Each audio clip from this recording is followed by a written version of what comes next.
সমাধান। ভোর হলে ঘুম ভাঙে না ঘুম ভাঙলে ভোর হয়, সে বিতর্ক বহুদিন ধরেই চলছে। এর মধ্যেই আবার শুরু হয়েছে রাস্তার কাজ, সূর্যের আলো ঘুরিয়ে দেওয়ার কাজ। সামনেই ভবিষ্যৎ নির্বাচন। পিচ্ছিল ও মোরাম রাস্তাগুলো লোকাল ও এক্সপ্রেসের বিরুদ্ধে দীর্ঘদিন প্রতিবাদ করে আসছিল। সব সমস্যার সমাধানে এগিয়ে এলো নির্বাচন।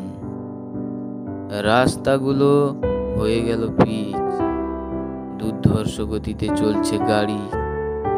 মাটির তৈরি কিছু হাতি ঘোড়া দাঁড়িয়ে আছে গাছহীন।